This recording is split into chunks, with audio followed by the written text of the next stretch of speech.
누가 음란하여 간통의 아들을 낳았다. 왕이 시초에 막지 못하였다가 아들과 어머니가 모두 재앙을 입었고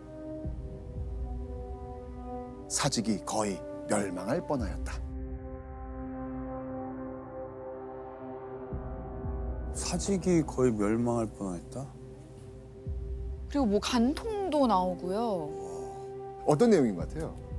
불륜. 불륜. 자, 이 글은요, 한 여인이 음란한 행동을 한 것도 모자라서 어떤 남자와 간통을 저질러서 아들을 낳았다는 겁니다. 그죠? 근데 대체 왜 이 간통 때문에 고려라는 나라가 멸망할 뻔했다고 기록한 것일까요? 금지된 남자와 금지된 사랑에 빠져 나라를 망칠 뻔했다는 이 인물, 천추태후. 천추태후. 자, 이 천추태후는요, 태조 왕건의 손녀딸입니다. 손녀딸. 또요, 바로 그 아들 목종을 대신해서 섭정을 하면서 고려를 쥐락펴락했던 권력의 화신이었습니다. 일제강점기에 쓰여진 역사 교과서 대동청사에서는요, 천추태후를 두고요 이렇게 표현합니다. 요사스러운 아녀자, 즉 요부, 오. 요부라고 표현을 합니다. 천추태후는 대체 왜 후대 사람들에게 이렇게 비난받는 사랑을 했을까요? 자, 오늘의 주제, 왕건의 손녀 천추태후는 왜 고려의 요부라 불렸나? 고려를 발칵 뒤집어 놓았던 충격적 스캔들, 천추태후의 위험한 사랑 이야기를 벗겨보겠습니다.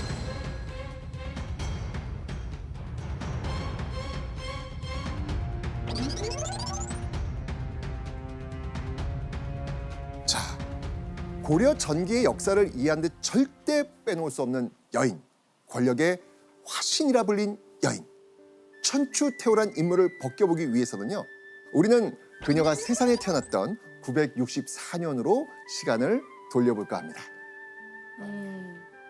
천추태후의 출세에는요, 우리가 이전까지는 얘기한 적 없던 아주 특별한 비밀이 숨겨져 있습니다. 비밀? 자, 가계도를 보시면서 자세히 제가 설명드리겠습니다. 후삼국을 통일하고 고려를 세운 태조 왕건. 자, 천추태후는요, 고려의 태조인 왕건의 손녀로 태어났습니다. 아버지 왕욱과 어머니 선의왕후 사이에서 태어난 왕가의 자손이었습니다. 즉, 천추태후는 태조 왕건의 손녀딸로 태어나서 왕가의 후손으로 많은 예쁨을 받고 자라죠. 근데 뭐 사실 일단 뭐 이렇게 봤는데 뭐 다른 거 있어요? 아유, 뭐. 아니 없어요. 없어요. 그냥 일반적인 가정. 자, 그런데요, 지금 시선에서 보면요, 여기에 너무나도 충격적인 비밀이 숨겨져 있습니다. 보시죠. 뭐지?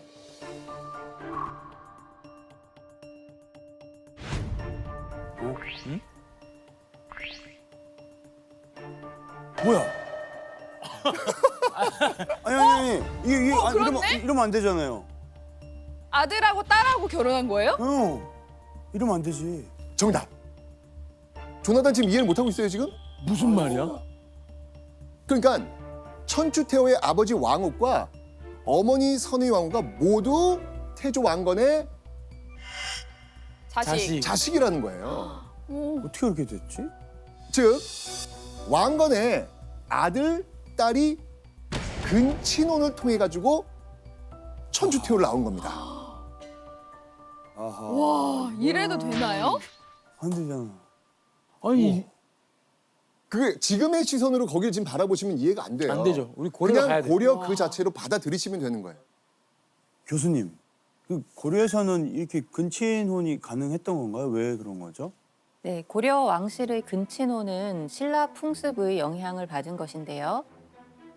신라에서처럼 왕실 구성원들끼리 결혼을 해서 이 근친혼을 통해서 그 혈통의 신성함을 유지하고 또 그것을 통해서 왕실의 권위를 유지하는 그러한 방법 중에 하나였다라고 이야기가 됩니다. 실제로 고려 국왕이 몽골 공주와 통혼하기 전까지는 대체로 근친혼을 통해서 태어난 태조 왕건의 후손들이 왕위를 계승했습니다. 고려라는 나라는요, 신라의 지방 세력인 호족이 세운 겁니다. 고려를 세운 태조 왕건도 역시 송악 출신의 호족 세력이었죠.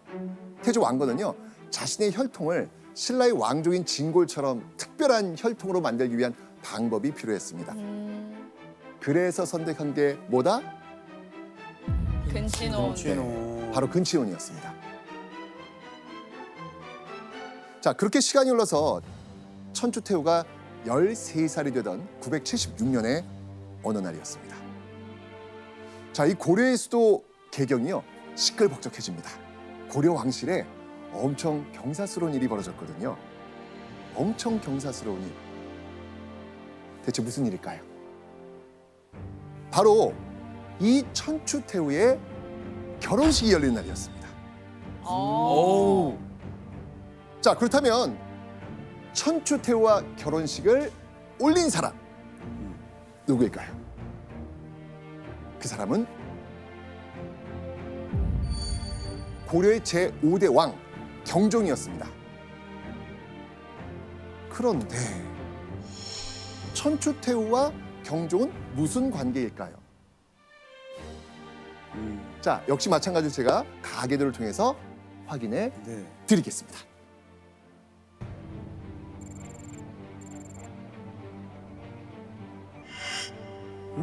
잠깐만요. 어? 손자 잠깐만요. 손녀가 결혼한 거예요? 그렇죠. 손자, 손녀, 딸이라고 했으니까 두 사람은 바로 사촌 관계였습니다. 와. 와. 13살이 된 천추태후가 고려 왕실의 관례대로 21살의 사촌 오빠 경종과 근친혼을 한 겁니다. 와. 자, 그런데 두 사람의 결혼식에는요, 주목해야 할 점이 또 있었습니다. 진짜 지금으로선 절대 상상할 수 없는 충격적인 일이 동시에 벌어집니다. 보시죠. 오, 결혼식. 경종의 천추태후 결혼식. 네. 네, 경종. 왜요? 두 명이잖아요. 어? 이상한데 뭐가?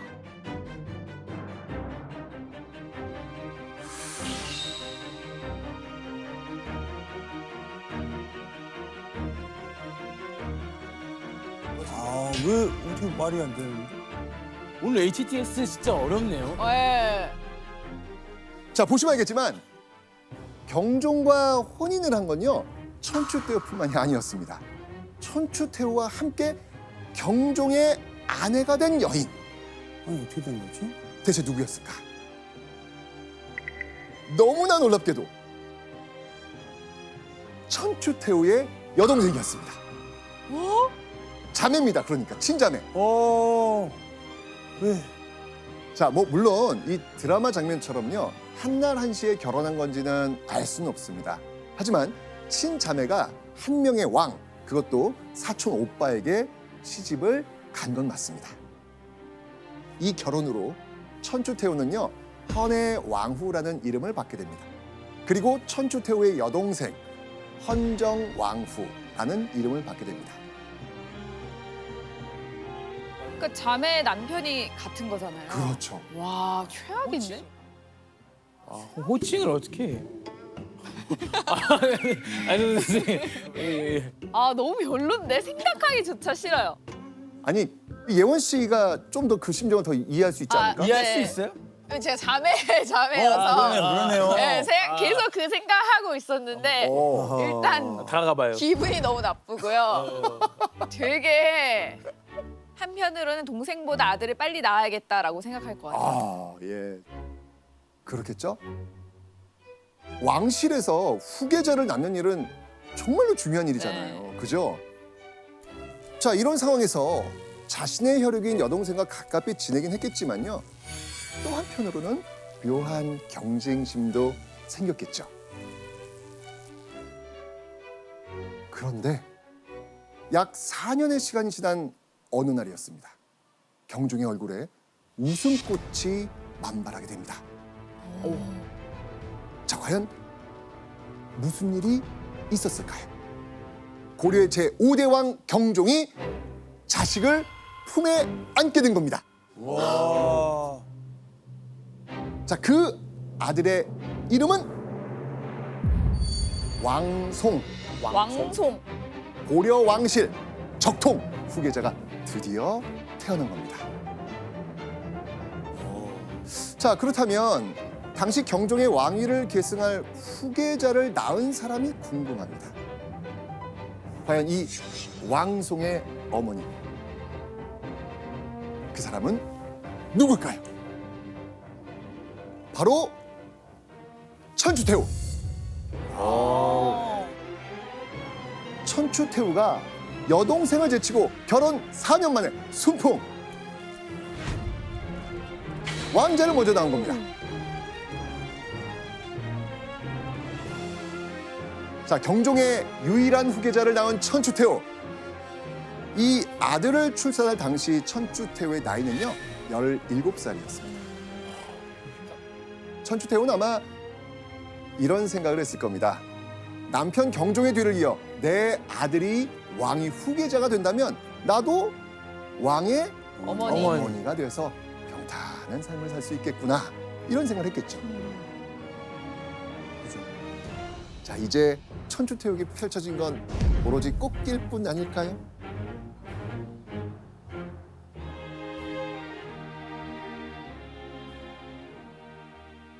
그런데 말입니다. 그렇죠.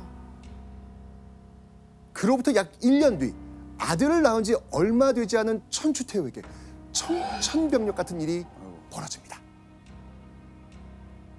바로 천추태후의 남편 경종이 26살의 나이로 갑자기 요절하고 만 겁니다.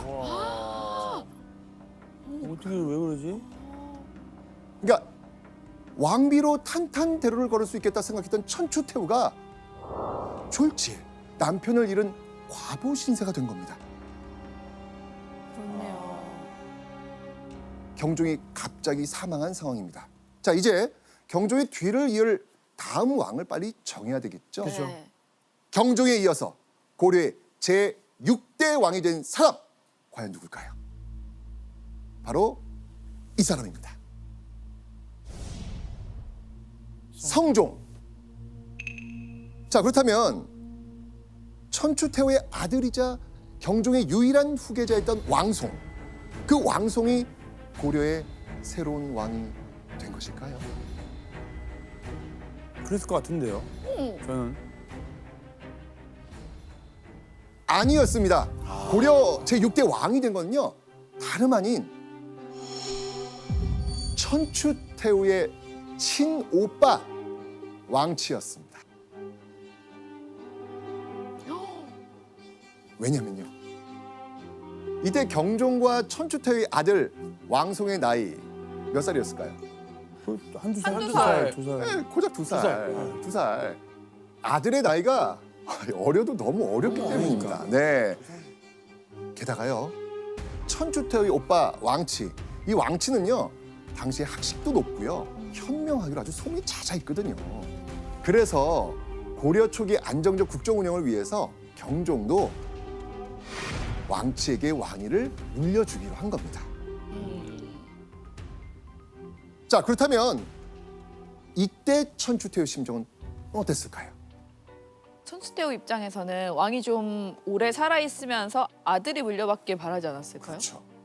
그러니까 아들이 너무 어려가지고 왕위를 물려주지 못한 건 뭐 이해할 수 있을 것 같아요. 그죠? 하지만 차기 왕이 될 수 있었던 아들과 자신을 남겨둔 채 갑작스럽게 죽어버린 남편. 천추태후는 이런 남편 경종이 참 야속하다.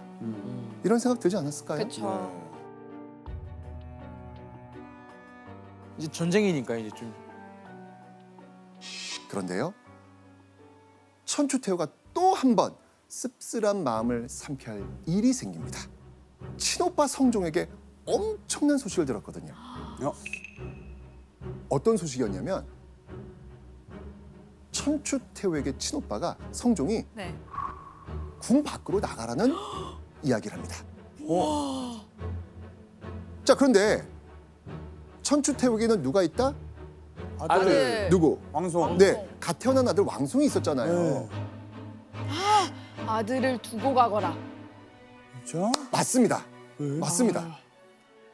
천추태후는요, 홀로 궁을 나가야 했습니다.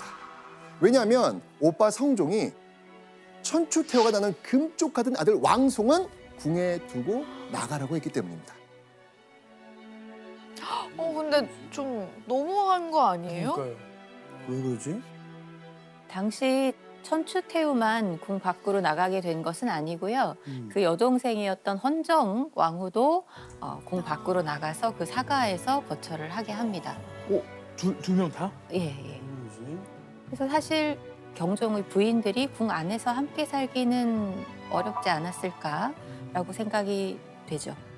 그런데 그 왕송을 궁 안에 남겨두라고 한 것은 당시로서는 왕위 계승 서열상 가장 1순위였기 때문에 아들은 궁 안에서 기르도록 한 것이라고 생각이 됩니다. 자, 그러니까 천추태후가 왕의 여인으로 또 왕의 유일한 후계자를 낳은 어머니로 보장받을 수 있었던 미래를 한순간에 모두 잃게 된 겁니다. 게다가 아들조차도 자기 손으로 키울 수 없게 돼버린 것이죠. 친오빠는 왕이 됐지만 여동생 천추태후는 모든 것을 잃게 된 겁니다.